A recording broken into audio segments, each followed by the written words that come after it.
good evening, morning, and afternoon to all of you who have joined us today. And it's a Saturday evening here in India. And thanks a lot for joining in. I'm Rashika, and I'm glad to be hosting this exciting workshop today with you guys. So, accessibility we might have heard of, and it has become the term where now all the products, all the companies are focusing towards while they're building their products or their services. So, what does that actually mean? It's the concept. I think it's a concept where a product or a service can be used by everyone however they encounter it, and especially for people with disabilities. And I think you guys might have heard of web content accessibility guidelines as well. And I think we have the expert with us today, Shreelekha. She'll be helping us with this exciting workshop lined up for all of you today to help us understand how we can do this while still designing amazing products. So, Shreelekha, she's an avid learner, a reader, music, travel, and a fitness enthusiast. Uh, on the work front, she is a service design fanatic, a UX practitioner at IBM. Hey, Shreelekha, I work for IBM for 4 years. So I think that's the common thing between us. She has a bachelor's degree in industrial design from the NIT Rourkela. She contributes her free time to aspirants who want to be UXers. And I think we don't want anyone else, someone who is just want to helping us grow. And Shreelekha, a very warm welcome to you in this workshop. The stage is all yours. Thank you so much. So thank you everyone for being part of this workshop on, like I said, on a weekend. And I hope you get to learn something new and something exciting today. And really a great big thank you to the team ProApp for giving me the stage and opportunity. And it's really exciting for me as well. So let's get started. So how are you all doing? How are you guys? I can see some, some chats, and I would love to know where you guys are from and what makes you interested in this workshop today. And so when we get started, so if you have any questions, if you have any insights, any stories to share, just utilize the chat or utilize the question and answer thing at the bottom of the your screen, and I'll just get back to you while we take small break in the middle. So yes, let's get started. Okay. So yes, I think you have given me a great introduction to me, and I don't think I need to further say more about myself. Just hang on a little bit. I think yes. So I think that's enough introduction about me. So I would say it's even I do not have a lot of experience, and I'm still learning on the way. And I'm just trying to share the little knowledge I have gathered over the years through my education and through lots of freelancing and internship I have done. And I just hope you get to learn and apply that to your day-to-day life, or when you're designing new projects, or when you're working on some self passion projects or anything, because accessibility is such a huge topic. It's just so much crucial to apply, and it's like a necessity rather than a luxury, and I hope you will benefit from this. So now I would say first about what is accessibility. So does anyone want to go ahead and answer, like, what you know about this term, or what do you think it is? Anything you have in mind? All right, then, without wasting much of time, I think we have a lot to cover. I'll just get started on the topic. So let me break down accessibility for you. So accessibility, just breaking it down, it is access plus ability. When you have something in front of you, you are reaching out for it. So I'm reaching out for this bottle, probably reaching out for the door. I'm able to access the door. Or when a link is shared with you for say a Google form or a type form or any kind of form, you say, I'm able to access the form or I'm not able to access the form. So, being able to use it with ease, being able to interact with it, being able to acquire the information which is provided to us in the way it is intended for us, that is known as accessibility. And in generic terms, when we are using accessibility in a day-to-day language, so it means that a person with a special ability can also utilize the same thing in the same way it is intended for him.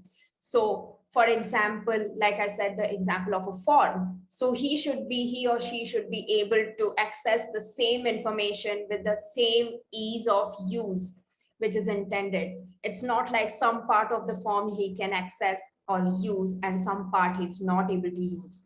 He should be able to interact with it in the exact way as any normal person with all his abilities can. So the people with special abilities should be able to access it in the exact same manner. That is what the accessibility means. So when we saying designing for accessibility, we especially want to follow a design process, keeping in mind the needs of specific groups of population.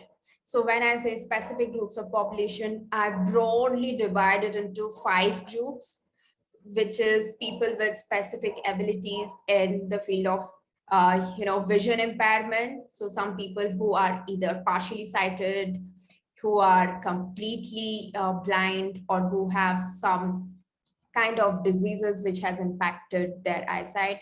It might be auditory impairment.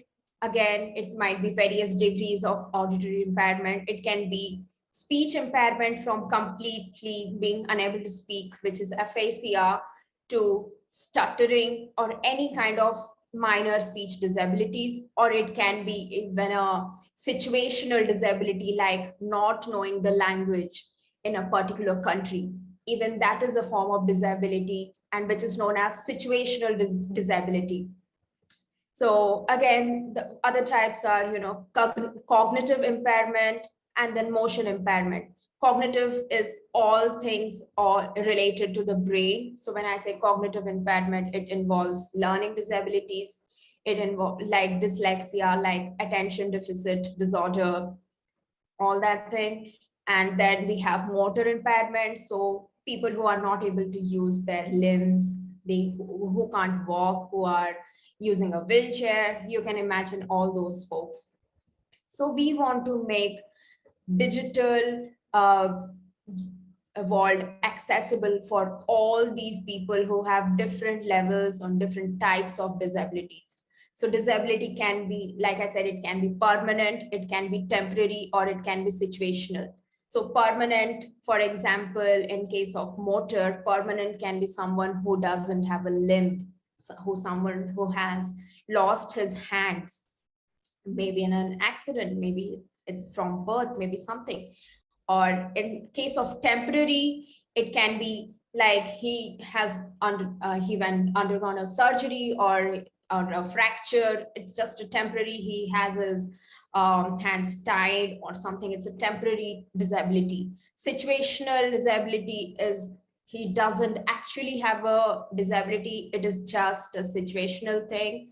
It is just superficial. So like you say, some mother holding a baby in her arms while picking up something else in her other hand. So she can't just use both the hands together, because she has to take care of the baby in one hand, and she has just another arm which she can use for all other chores, maybe to pick up something, maybe for cooking, anything. So it is like a situational disability at that point. So again, now the question is, why do we need to design for accessibility? I mean, we are able to use this system with a lot of use. Even Android, iOS, all these devices have accessibility features, and there's not a lot of, you might be wondering, it won't make a lot of difference. So there's not a lot of people who actually need this. So let me make it clear for you. So in the world currently, at least 1 in 6 people face significant disability. When I say significant, it is permanent or temporary, not even situational. So that comes to 1.3 billion. And it is the most recent data from World Health Organization in 2022. So this makes it really, really important to consider accessibility while we are designing digital platforms. 1.3 billion is a huge number. So like there are some more statistics. So like 42% people worldwide think that the web content accessibility is not changing over the years. So the designers are, the developers are, companies are not taking into consideration their pain. So it's a huge number, again, almost a half of the population worldwide of the participants of the survey think that accessibility is not taken care of. And on the top 1 million websites all over the world, there were 51.4 errors per home page. It's not even the secondary pages or other minor pages, but the home pages of the top 1 million websites have at least 51.4 errors. And there are more errors like low contrast, images missing alternative text. So just a little insight on this. Alternative text makes it easier for people with vision impairment access the images. So we can see some images right in front of us, people who are blessed with a normal sight. But what about those who can't see the images, those who can't see the colors? So those who can't read it well. So contrast and text description of images is a must for them. And 86% of home pages lack this basic criteria for accessibility, which needs to be considered. So all these points made together make accessibility a really important topic when it comes to designing any digital platform. So you all must be knowing design thinking, and at least if you have heard of, there are 5 different stages of design thinking: empathize, define, ideate, prototype, and test. So empathize is like you get into the shoes of another person and try to understand their pain points, their goals, their wants, to design the perfect product for them. And then there are different steps like define, ideate, prototype, and finally testing. So as per the scope of this workshop, we will be considering the first part of the design thinking process, that is empathizing with the special groups of population. And I would love to conduct for further workshops on the other 4 steps. But I thought, like, to really do justice to this huge topic, I need to cover at least just one step at a time in great depth with you, so that you can just go and get started. I'll just pause for a minute to check the chat and the questions if you have. Anything, if you have any questions, you can ask before we get started.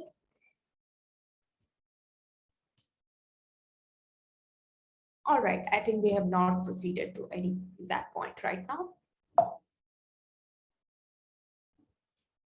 Okay, so as we are considering very special groups of population who have special abilities, who do not share the exact same abilities that we have, we must follow some special etiquettes while conducting research for them, while for those participants.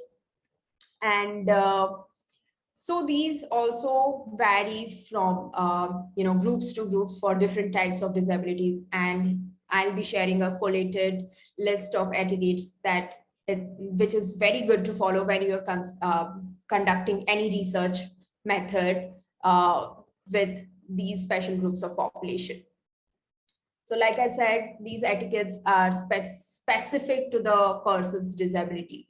So for example, if your participant uses a mobility aid, like a walker, a wheelchair, a cane, anything, When you're conducting a research, do not move it around, do not place it somewhere else, do not put the worker somewhere else or the wheelchair somewhere else. Just ask them first.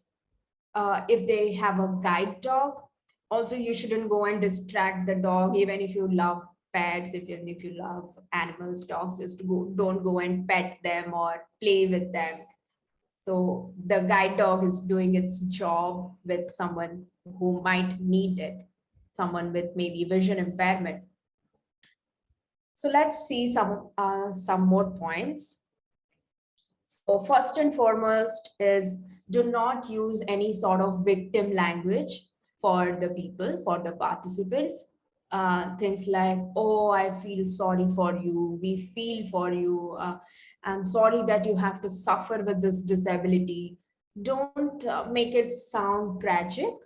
And instead, you can use neutral phrases like, we are here to conduct this research. We need your response for so and so project of ours. We would like to know how has it been your experience, the positives and negatives of living with this kind of disability. How's your experience of using a wheelchair, using this technology, and so and so.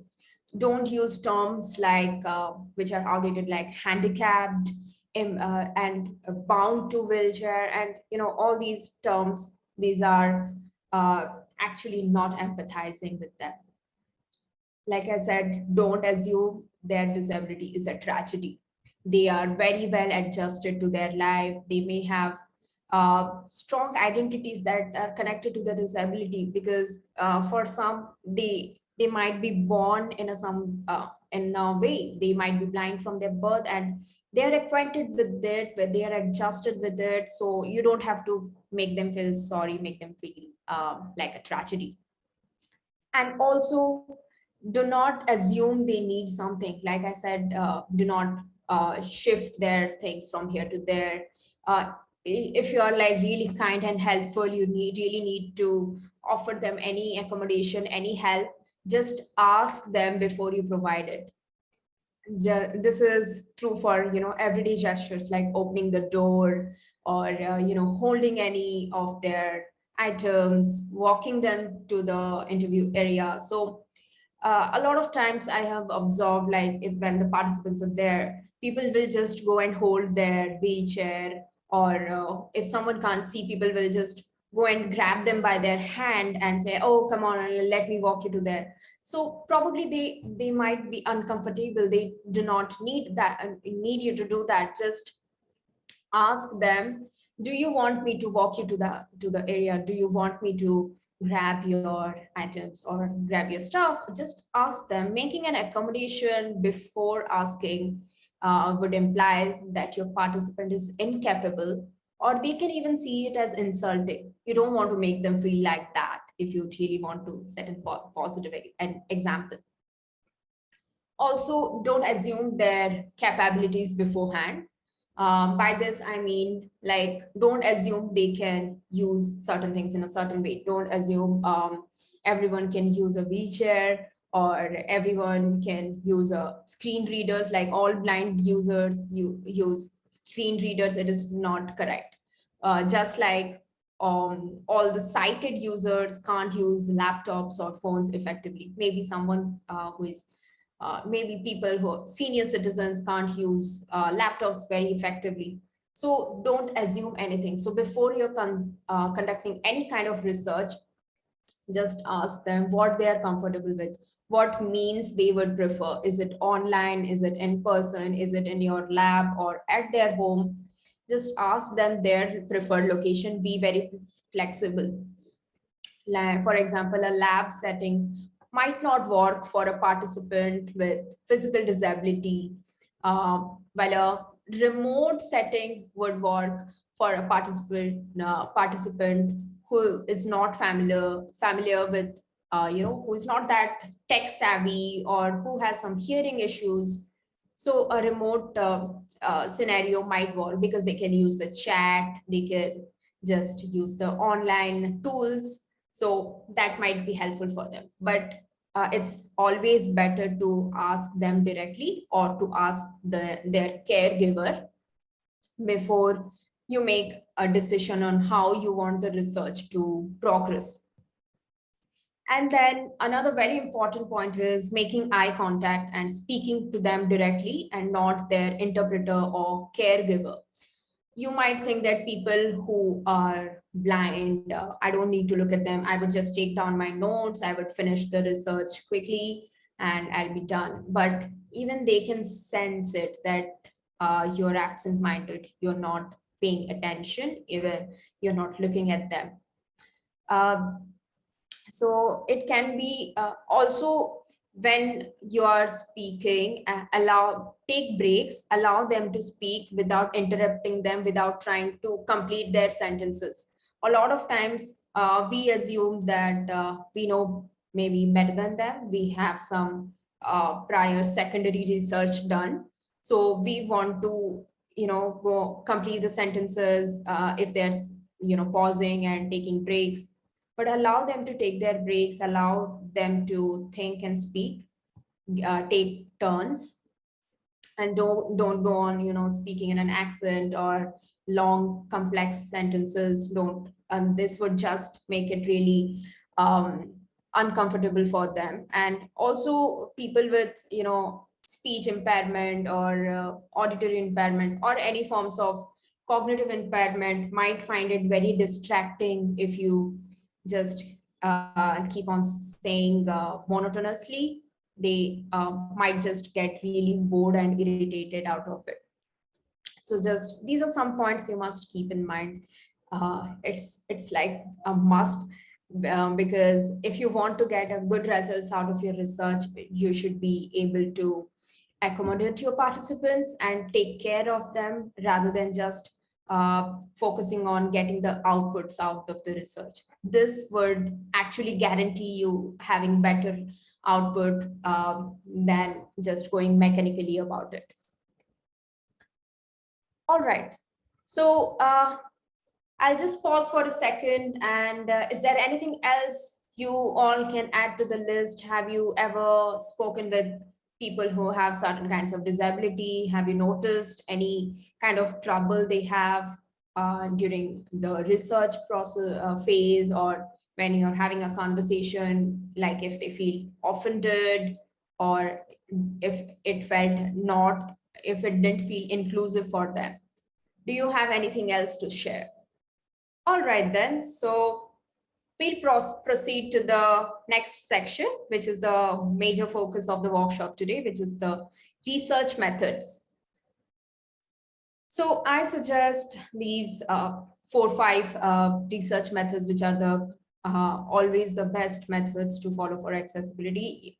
There might be more, but I have come across these 4, which have been really helpful, and which are interviews. There are various types of interviews which comes under it as well. We will be going through it, 5 whys and laddering.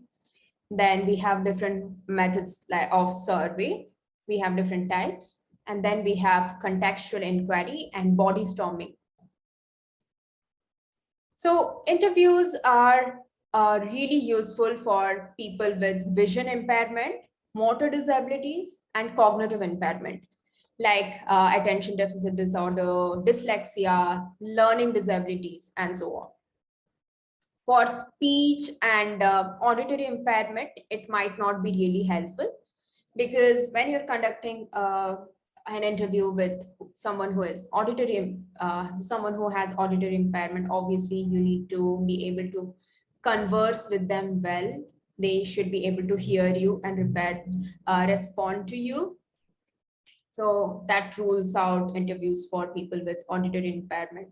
And when it goes to a chat or a typeable interview kind of interview, it is more of a survey rather than an interview. So yeah, so it's majorly for vision, motor, and cognitive. So again, I'll be sharing some of the best practices that you should be following when you're conducting interview for people with special abilities.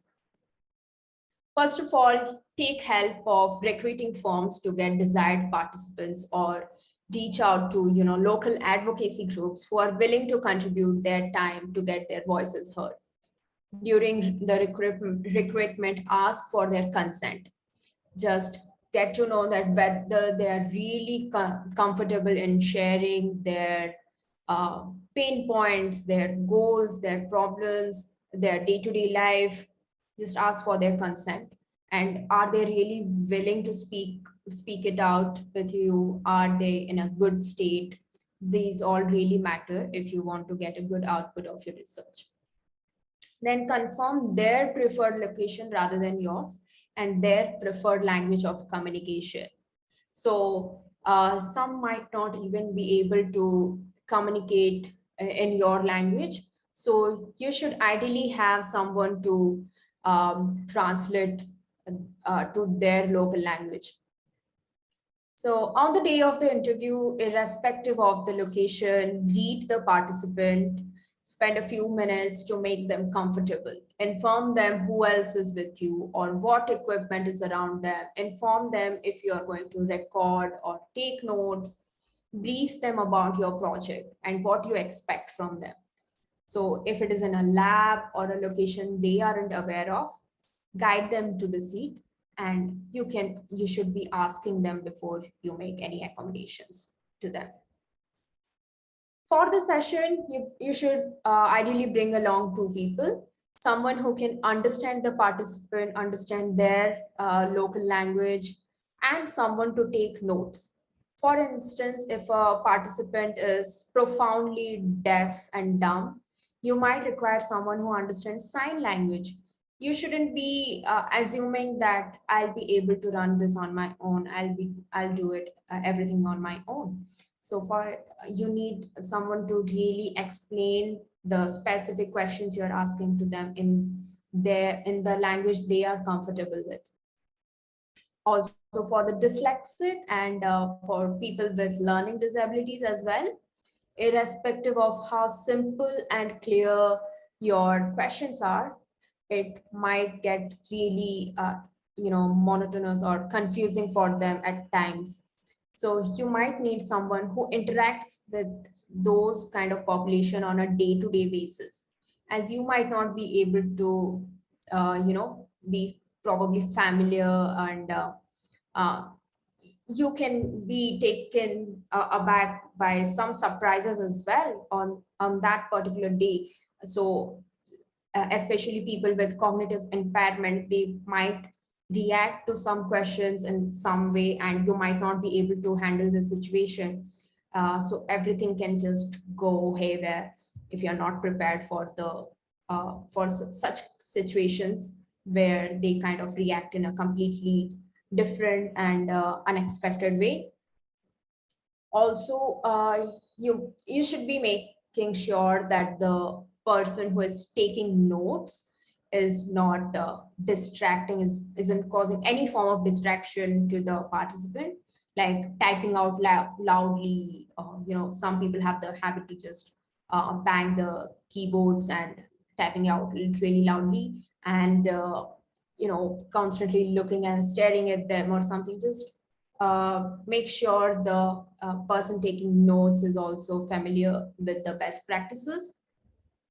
And yeah, in the meanwhile, you can focus your entire attention on observing the participants' behavior and be present in the interview. So the note taking is completely a responsibility of someone else, and you have to observe the behavior, because oftentimes the behavior speaks a lot rather than their answer. You can notice the subtle uh, expression change, the emotions change when they answer something in a different way. So if the participants feel uncomfortable in the middle of the interview, you can assure them and tell them that it's fine and you can wait for a while. You can allow them some comfort breaks. It's just that you need to be extremely kind with them, and you should let them know that the interview isn't a test of their skills. It's not an examination. You're not testing them here. It's just a conversation. And like if it gets a little bit uncomfortable, you can shift to topics to lighten up their mood. when you observe a sudden shift in behavior. So like I said, they can get really they can have some unexpected reaction, they can get aggressive, certainly they can get upset, highly excited, ecstatic at times. So you can just try to handle the situation by being very compassionate with them, by being very kind, and lightening up their mood by asking small questions like, what did you have for lunch today, what did you have for breakfast, do you like to go on a walk, or just what's your hobby. Just shift to lighter topics in the middle if you observe any kind of behavioral change. And in case of remote interviews, set extra time in the beginning to make the participants familiar with the device. So not everyone is really familiar with phone, tablet, computer. And if you set extra time, you can address the unpredicted issues at that point. And always use a platform that has captions. Ask them if they are comfortable with the pace of words, the lighting, the size of text, all that. So you don't want to just go on speaking very quickly and they don't gather anything that you're speaking. That can be a complete turn off for them. So you can also use the chat function as well whenever needed, so while you're conducting a research with them, as well as here. And also keep pen and paper handy in case of in-person interviews. In case of remote sessions, ask them beforehand to keep a pen and paper handy as well. So for some specific groups of people, it is often easier to sketch out or write something on a paper instead of speaking it out, vocalizing it, or typing it. They just want to scribble out some thoughts that I like it like this way, my house is that way. They just want to scribble out some thoughts.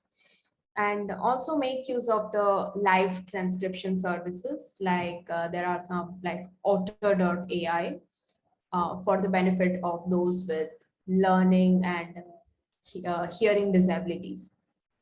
Yeah, and at the end, thank them for their participation and reward them in some way. It shouldn't be they shouldn't be here just free of cost, obviously. And it can be maybe some food parcel or something that they like, a plant or anything, just a kind gesture to make their day. All right, so any questions, anything you would like to share, any stories, insights, if you have ever conducted a similar research? There are questions in the chat. Yes, I'm going through that. So many a times people are not open enough to talk about the disabilities or the help they might need. How can we actually help them open up? Okay, so first and foremost, like I said, you need, so your major objective out of the research is obviously some outcome, some output to guide your project. So you need that output. So first and foremost, you need to, recruit participants in that way, take the help of recruiting firms or NGOs or local groups who might help you to get the right participants. Not everyone will be comfortable to share about their disabilities, and which is totally fine. You don't have to force someone to speak about it, like how did it happen, how can we help you, how can this product help you. So it's not always possible, and it is fine.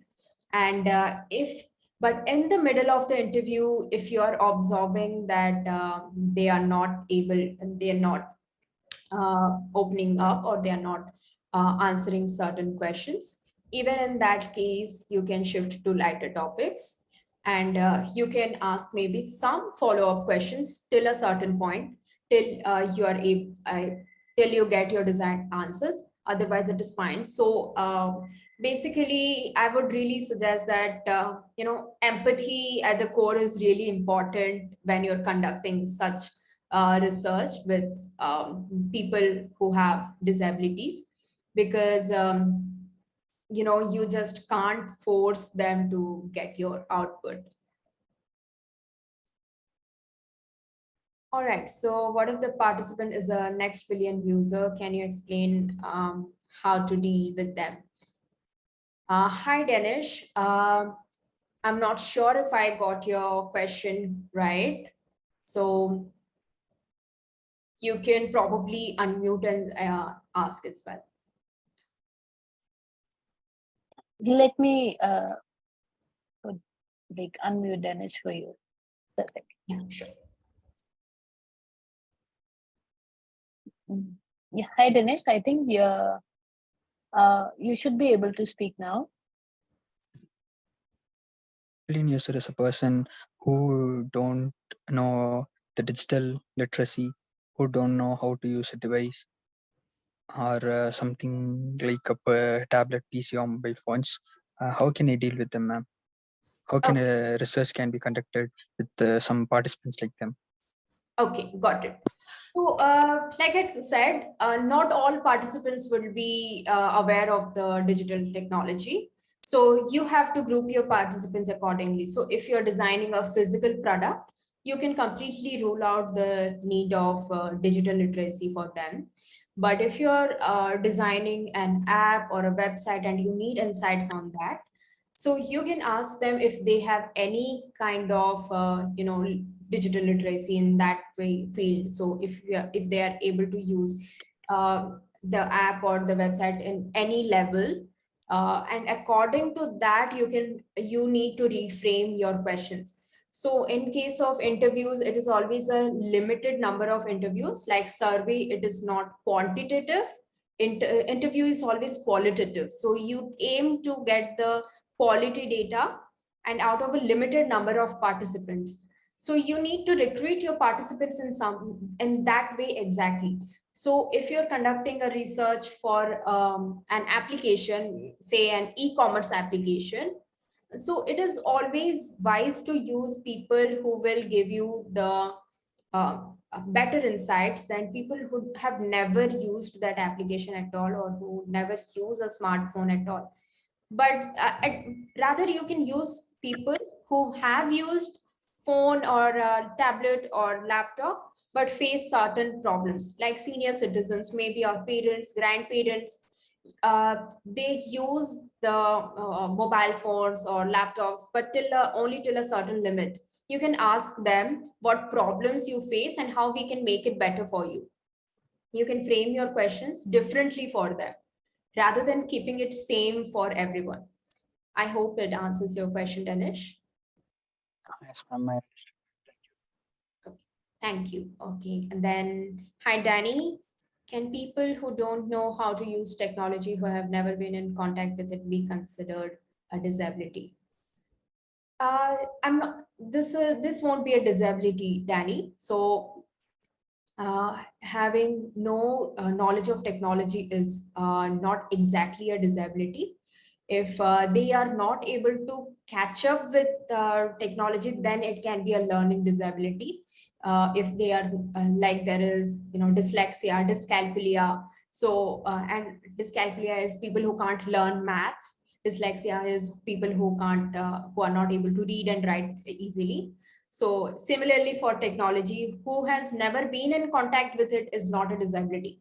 But person who has been in contact with it but still can't learn at all is a disability, because our brains function in that way that if we are in contact with something or some text or some content, slowly we learn it. Our brain adapts to it. We get to learn it like very quickly. Even a baby of 2-3 years is using a mobile phone nowadays. So if you give a mobile phone to someone, he can just get started to it. So yes, if you are in contact with it, it is not a disability. I mean, if you're not in a contact with it, it's not a disability. But if you are in contact with the technology but still can't learn it, then it is a disability. Okay, then Mufaddal. Hi, is it fine to ask them at the end if they had any issues with the interview, or if they had any suggestions to conduct it in a better way? Absolutely, that would be such a nice gesture. You can really, I think that's a great point to add to my list as well. You can ask them that how was your experience, the interview? Do you have any suggestions for similar participants like you, so which we must keep in mind in the future? Did you face any problem? This is a great point. Thank you so much. All right, so next I'll be showing you a video. Just let me know if the audio and everything is clear. It's a type of interview called 5 Whys. Let's check the video first and then we'll get to know what it is.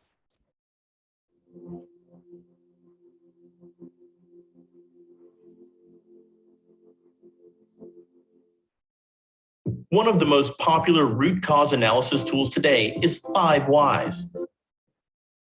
I hope you all are able to get the audio. Okay. Yes, we can hear it. Great. It has many benefits, such as helps to identify the root cause of a problem, identify how one hazard can cause a chain reaction of problems, effective and simple to understand tool. Let's take an example. An aircraft was damaged on landing at specific airport. To use 5 Whys, we start asking ourselves a question. Why the aircraft is damaged? Because the tires burst and damaged part of the aircraft with its debris. Why the tires burst? Because there was too much pressure in the tires. Why was there too much pressure in the tires? Because there was a faulty reading on the instrument during the previous check. Why was there a faulty reading? Because the instrument was not tested. Why wasn't it tested? Final root cause. Because the instrument wasn't in the maintenance schedule. Using 5 Whys, you can easily find the root cause of your problem. Thank you for watching.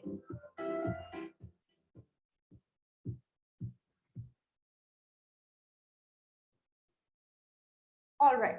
So 5 Whys, as it said, it's a root cause analysis method.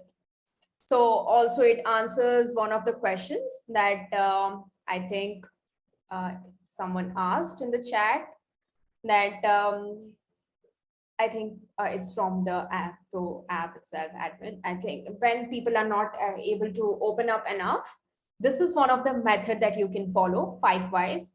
So you can ask them follow-up questions repeatedly till you get the answer you want for your research. So let's take an example here from a grocery shopping scenario. So you ask them, why did you not add tomatoes and lettuce in the salad? So the user replies, I thought I shopped for it, but I forgot to pick the tomatoes and lettuce. And then you ask again, why did you forget to pick the tomatoes and lettuce? I checked the vegetable section, but there were many fruits stocked instead of vegetables. I checked in the next section, but I failed to find it. So the user has checked in the vegetable section, but it was all mixed, the fruits and vegetables, and so he couldn't get the tomatoes and lettuce anywhere. And then you ask further, why do you think you failed? Then he replies, I was looking for a signage, but couldn't find it.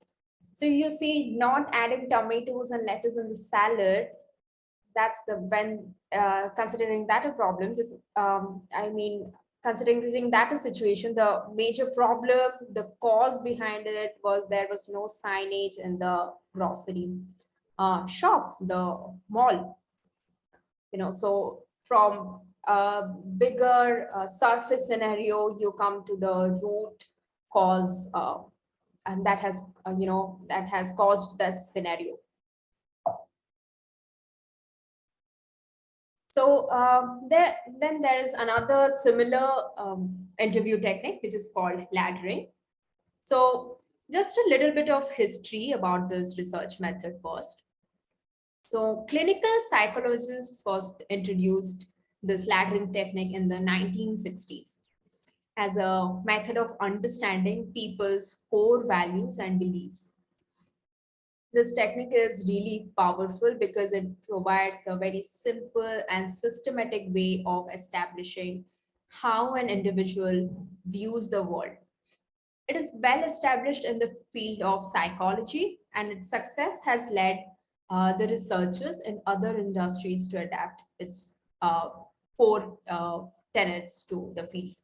like from psychology, we as designers are adopting it to the research method, especially when we are considering people with disabilities. Market researchers have also adopted the laddering technique for the consumer research, organizational research, and so on. So they have also conceived and refined a model for describing the linkages between customers' values and their overall purchasing behavior. So this means and chain theory is a sequence of attributes, consequences, and core values. This theory provides a framework for capturing the qualitative lateral research data in the consumer space and a model for assessing the consumer values and behaviors. So according to this means and theory, like I said, there is a hierarchy of the consumer perceptions and product knowledge that ranges from attributes to consumption consequences and to finally the core values of the customer. So at the top level, attributes are the most recognizable by individuals.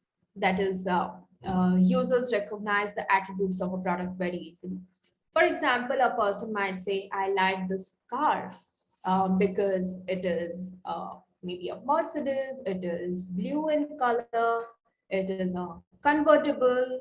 So all these are properties of a product that has impacted the user's purchase decision.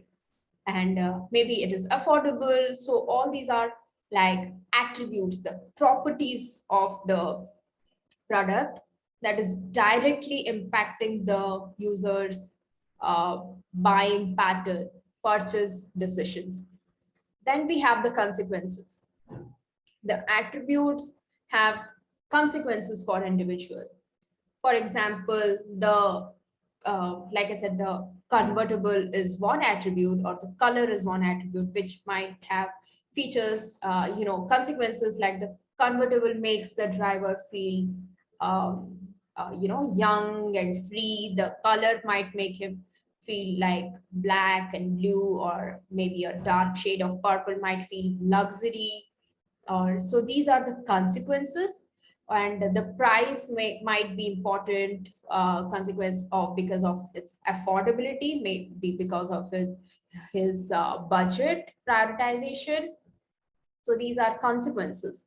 And finally, each consequence is linked to a core value of the person's life. For example, the convertible, which has the consequence of making him feel young and free, has the final core value that the driver, the owner of the car, feels attractive, feels and maybe the color makes him feel royal, and the budget thing makes him save for some other things which are more important for him.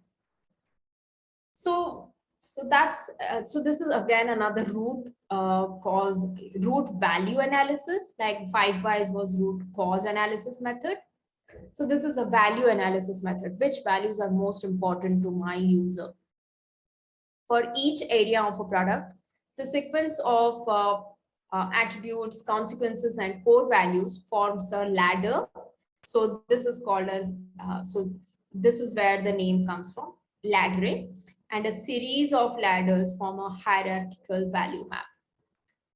All right, so let's consider an example of, selecting wedding card invitations. So you ask your users, why did you select those wedding card invitations? So he says, I really like the traditional design and the heavy card stock. So he likes the design and the heavy material. Why is the heavy card stock important to you? The heavy card stock makes the event seem more formal and substantial. Why is it important that a wedding be more formal and substantial? My friends had fabulous weddings and I really want to do something on par with them. So you observe the core value of the user behind selecting the wedding card invitations was his competitiveness, He really wants to be at par with his friends, to keep up with the society's pressure, the expectations, and he wants it to feel royal, formal. So these are the core values behind the attributes which are traditional design and heavy cardstock. All right, let's see an actual laddering interview process in practice.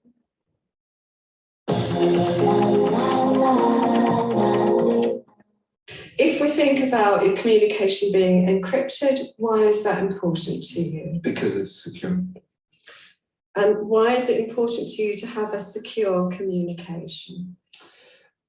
If it's personal information, personal details, perhaps bank details, phone numbers, communication, what am I trying to say? Addresses that belong to someone else. And that if I were to give out a number or share information, then I would want to know it's as secure as possible. Okay, so this is about you protecting other people's information? Yes. Yes. Okay. And my own. And your own. So it's about protection. Yes. Protect info, others, and own. And why is it important to you to protect other people's information? Respect, really. Just respect. Okay. And why is it important to you to protect your own information? Because it could be sensitive information, for example, a bank account number or an address. It could just be information that's sensitive to me that I do not want anybody else to know apart from the person I'm sending the message. Okay, but what does that give you? What? I'm happy that it's to the best of my knowledge that it's not going anywhere else. What is it that might happen if it did go somewhere else? It could be abused. Okay. The importance of protecting your information is to protect yourself from abuse. Or, yes, okay. It may sound obvious, but why is it important to you to protect yourself from abuse of your information? I had a bank account raided once because of information I shared on the internet. Right. And that's never going to happen again. And how did you feel about that? What was the consequence of that? It feels like a very personal attack, but of course it isn't. Okay. The reason it's important to protect yourself from abuse is to keep safe from attack? Yeah. Okay. Do tell me if I'm over-interpreting and putting words in that aren't your words. No. The words are correct. I think from here, the area that we could be heading into is on an emotional level. Right. It's not an emotional decision. I choose encrypted because it's as safe as I can make the information, and I don't want my information abused or the recipient's information abused. It's not because I care for them particularly. It just means that I have respect and I'm trying to look after them. That's great. Thank you. That's good. Okay.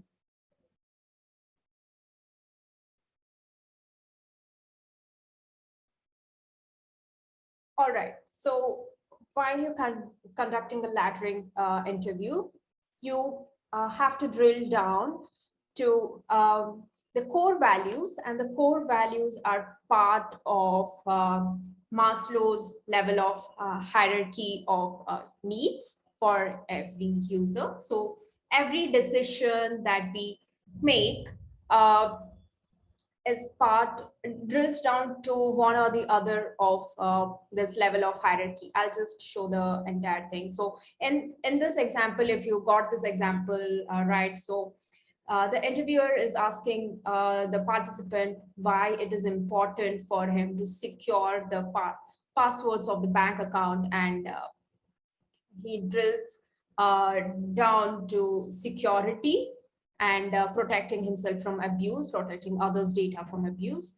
So safety is one of the core values, and in one of the points in Maslow's core motivations, levels of hierarchy. So once you reach that point, it is okay to end the laddering interview. And also, if you notice here, the interviewer is trying to help the participant to get the correct answers out of it. But also, she's not putting words in his mouth. She's also trying to get it correct, that she's asking for confirmation that did I get it right? Is my interpretation right? She's showing her notes to him to show that is it right, and then he absorbs that what she has noted down is kind of emotional, but he says that it's not an emotional decision, it is more of a practical decision behind encrypting passwords, behind protecting his bank account and the information of others. So you should also be doing this, whenever you are taking notes or whenever you're trying to complete their sentences or help them with their answers, just ask them once that, did I get it correctly? Did I note it down correctly? All right, so now let's understand how to conduct a laddering session and what are the best practices for 5 whys and laddering. First of all, 5 whys and laddering are not always the best interview techniques for all of the participants or all groups of population with different types of disability. For example, it might seem really annoying for people with cognitive disabilities, like for people with learning disabilities or dyslexia or attention deficit disorder who can't keep their attention for long. It might seem repetitive, annoying when you keep on asking why, when you keep on asking similar questions to drill down to their core values. They might not understand what you're trying to do. For auditory impairment or for speech impairment also, it might not be the best method, because they might also get frustrated by hearing or saying the same thing again and again. For vision impairment, you can use it to add value to other qualitative research methods. It is really helpful in case of people who have any forms of visual impairment and also any form of motor impairment, people who are using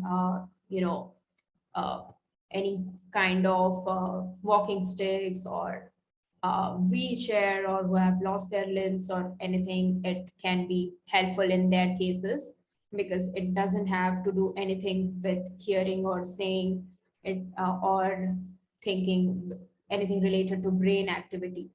So in those cases, it proves really helpful.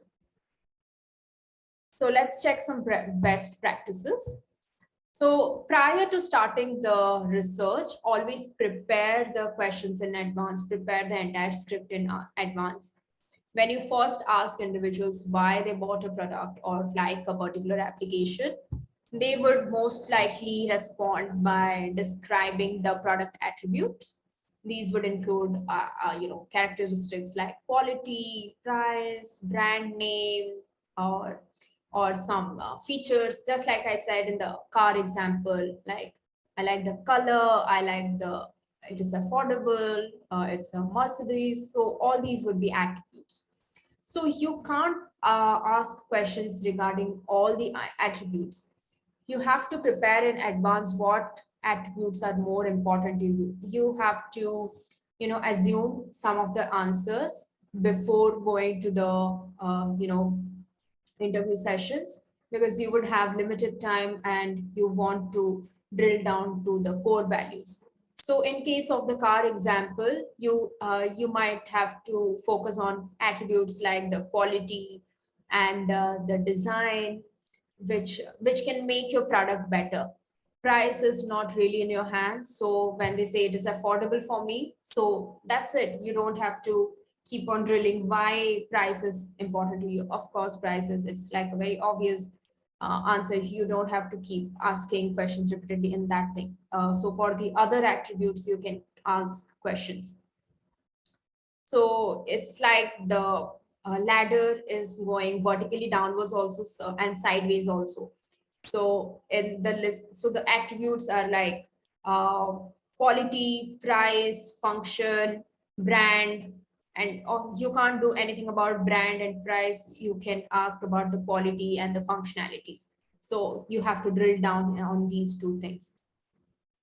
So you always have to include questions that will move sideways and down the hierarchy, and just estimate the replies beforehand. The consequences of particular attributes reveal more personal aspects of the individual's relationship with the product or the digital application.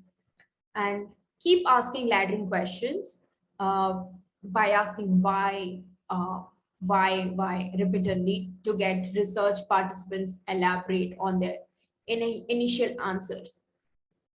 Just give them time to elaborate. We can elicit responses that reveal more about the emotional values behind any purchase decision, or it can be in a negative way also, behind why they don't want to buy a product or why they don't want to use an application. So you can uncover the root cause in that way as well. You should lead the participants to a higher level of questioning that forces them to think about the reasons for their attributes preferences. So, and to achieve this, you can ask them questions like, why is this important to you? What does it mean to you? And what do you mean by saying, I want this feature? So they might say that, for example, they just might say that I like Mercedes. That's why I bought a Mercedes. But why did you? What's there in it which you like? You can just, you have to prepare the questions and probable replies beforehand. That's the way around. And you have like multiple probable replies. So you have your set of questions ready to keep asking them the next set. And finally, to uncover personal values, employ the same type of why questions. The participants may not be able to always give you the exact value for every consequence. It's your goal to ask questions at higher and higher levels until you uncover and assemble a good picture of the participants' core value, core motivation behind using or not using a product. All right, I'll just pause to take the questions again.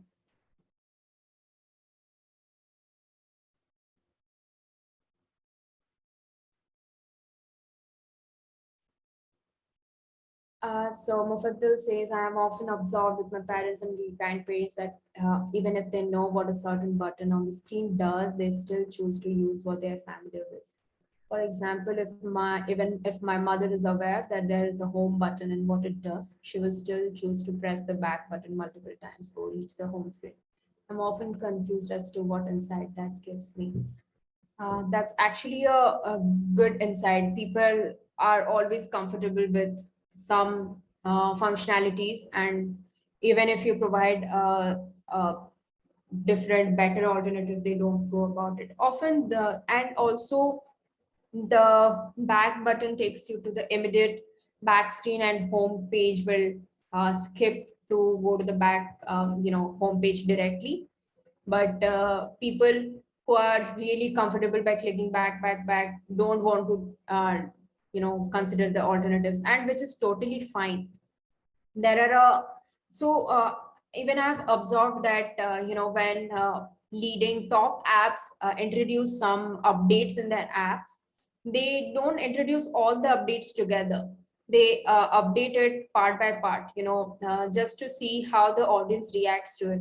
And if the audience is not using that particular option, so they get rid of it. They do A/B testing, if you have heard of it. They provide two alternatives together in the beta version of the app or the website, and see what is the user more likely to use, which option, and based on that they introduce that option to the wider market. And yes, home button is always a good accommodation to provide, but you can't do a lot if some group of people are not using it. But still, it is a good accommodation to provide a home button on any website or any app.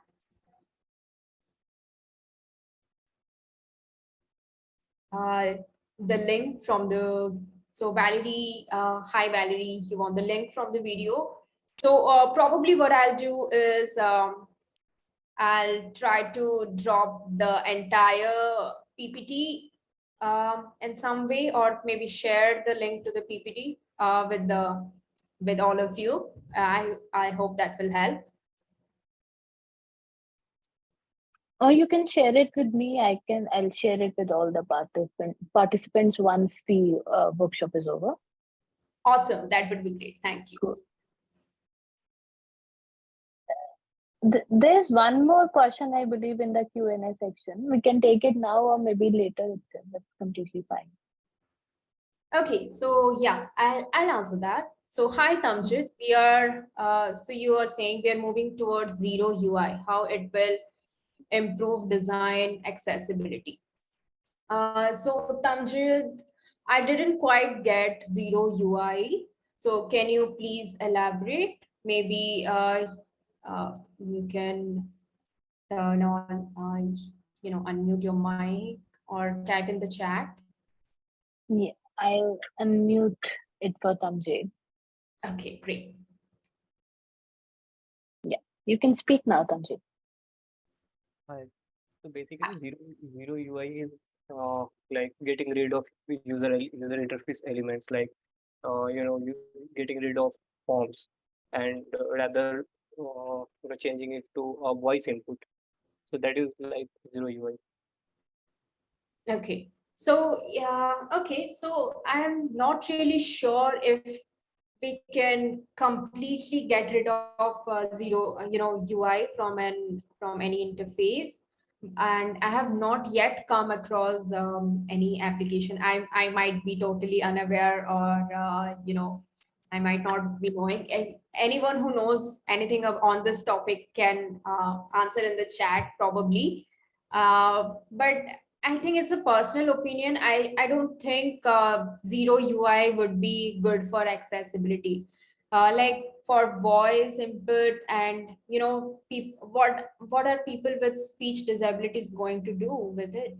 What are people with hearing disabilities going to do with the zero UI? I think they solely rely on the interface. We have to make it high contrast. We have to provide proper images and proper description. That's why subtitles are there in videos. That's why closed caption transcriptions are there. Zero UI, I don't think it would be good.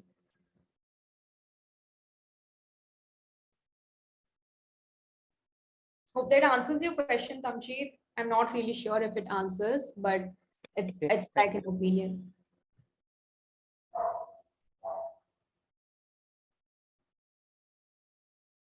I think he said yes. It's okay. like he understood the point. Okay, got it. All right, so we will move on to the next segment, which is on surveys. So surveys are useful, really useful for people with speech and hearing impairment. So like I said, again, answering Tamjeet's question. So like interviews are useful for, would be useful when it is zero UI. But things like survey can't be done in an interviews with zero UI, like online questionnaire or a survey form for people who can't speak or hear. You need some UI to be there, some basic UI, some accessible UI that has to be there. Again, for motor disabilities also, survey is a good method for especially, and for people who have some disability in their arms. You can use maybe telephonic interviews because they can't type in online in online forms, or they can't fill out the questionnaires They can't write on questionnaires, so you can use maybe telephonic surveys. Also for vision and cognitive impairment, you can use telephonic or any kind of assisted surveys only. When I say assisted surveys, it means that there is someone else who is maybe typing it out their responses or filling out the forms while the participant is speaking out the answers.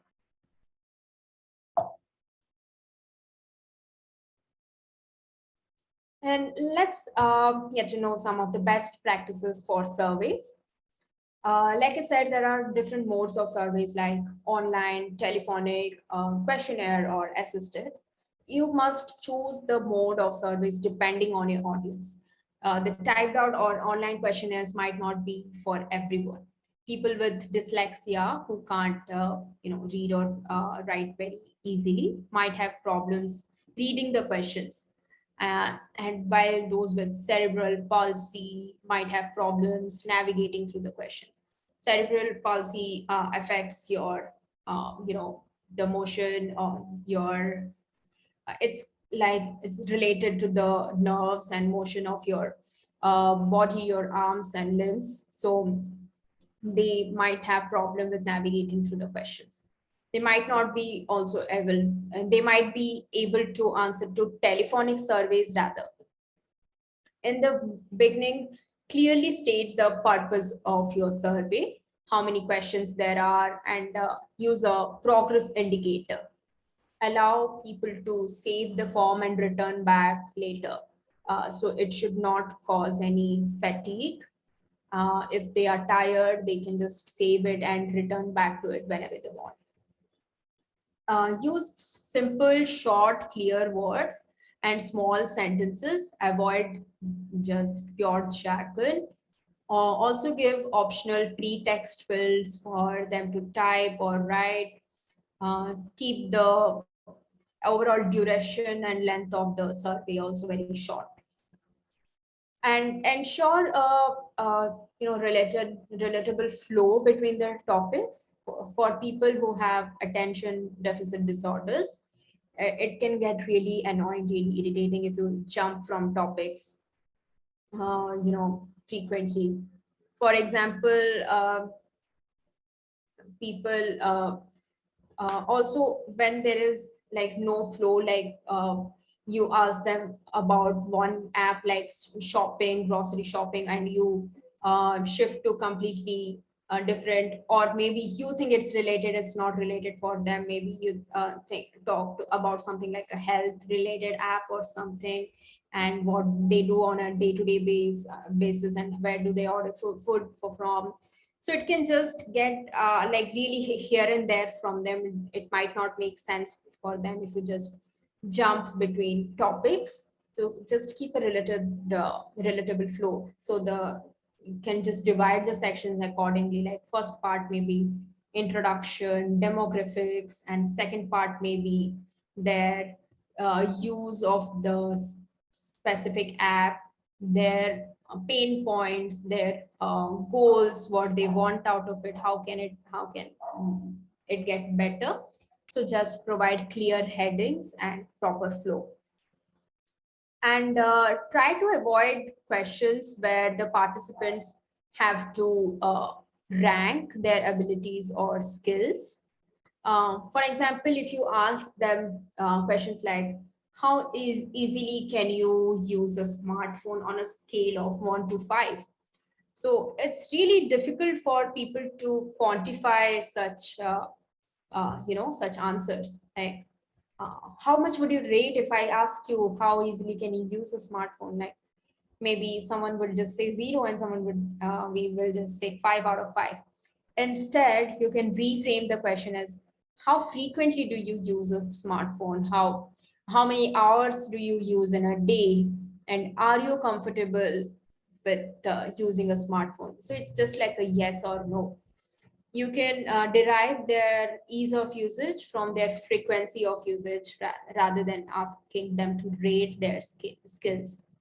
Also, like if you ask someone, rate your coffee from 1 to 3. So it's like really difficult for them. Or maybe you can ask them, good, okayish, bad, or hot, cold, tepid, something like that. Just use descriptive words instead of numbers. While you recruit participants for the survey, ask them if they need any special assistance or tech support, any person to help them, assist them. Person with any disability in their arms might not be able to write it, like I said, write down the answers. So you need to read out the questions to them and fill up the form yourself, or you can get someone else who will fill up the form while they answer the questions. Same goes for the sight impaired, people who can't see. Also create these online questionnaires on accessible platforms so that they can be read by screen readers and they can be easily navigated by keyboards. You can zoom on it without scrolling horizontally. You can zoom in and out easily. Provide proper alternative text for images and videos, so the alt text would describe what is there in the image. One such platform is 1KA.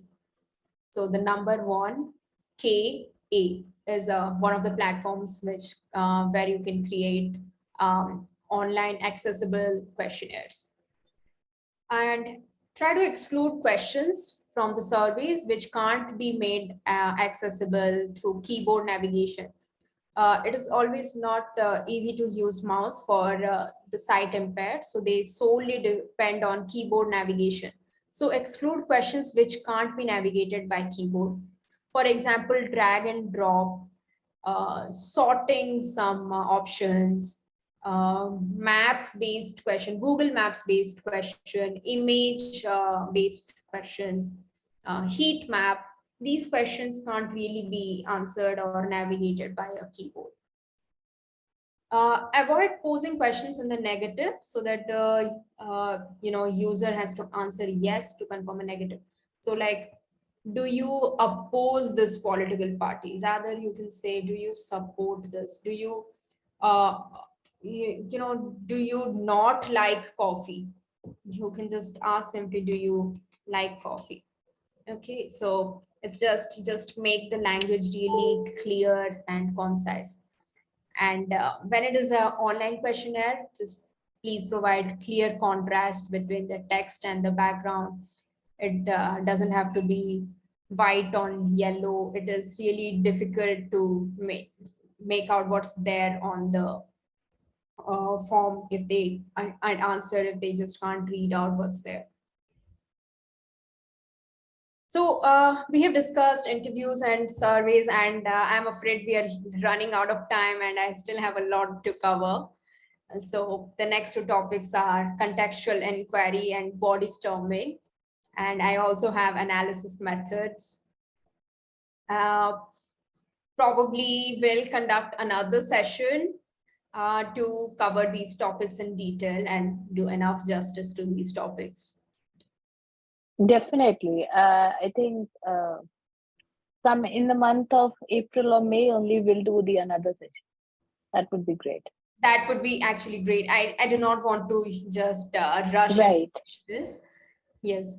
So lastly, I'll just pause for any other questions you have. Do you have any tools you can recommend for conducting surveys? Okay. Okay, I'll just type out the one tool which conducts accessible questionnaires. Yeah, you're correct. Google Forms is not completely accessible and you can't include all kinds of questions when it comes for for specific groups of population.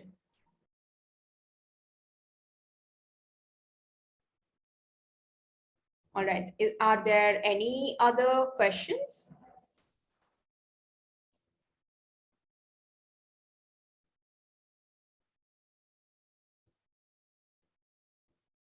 I think this particular session has the most number of people. Actually, the number of people who have joined, it's the same amount who are still there. Generally, people drop off in middle, but I would say what the number we started on and the number that is there till now. It has happened for the first time, and I think it was such an insightful session. It's the first session we are having on designing for accessibility, and I think great job. Thank you so much, I believe. Thank you so much for doing it. And everyone, I have dropped Shreelekha's LinkedIn profile in the chat. You can reach, sorry, I sent the wrong URL. You can reach out to her, you can connect with her on LinkedIn, and she'll be more than happy to answer your queries. And we'll soon conduct a part 2 of this workshop. We'll get this listed, and mostly I think in the month of May or April end, we're gonna do this. So we'll keep you posted on this, Shreelekha, you and I think the students as well. We'll keep you posted on this. So yeah, it was super helpful, Mufaddal. I think I Thank also you so think the much. same. We are all on the same page. Thank you all so much. I'm really happy that you all didn't find it boring and stayed. Probably, I even had some activities planned for you guys to make it a little more interactive as well. But probably we will save it for the next time. Don't miss out on the next workshops. This will be like super helpful for you. I think the next workshops will have something new for you, probably contextual inquiry and body stomping, which you might not have used earlier. So please stay tuned. I am sure you will get the details on ProApp, and let's meet soon again, very soon.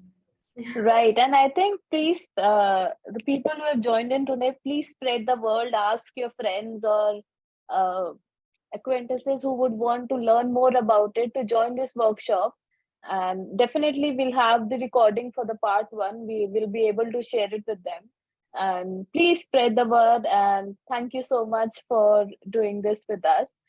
Just one last announcement, guys. For Pro School, we are starting with the second batch in the month of April. I'm just sharing the link. Pro School is the offline program that we have recently started to help designers get started in their journey of UX design, and it comes with an internship of 2 months.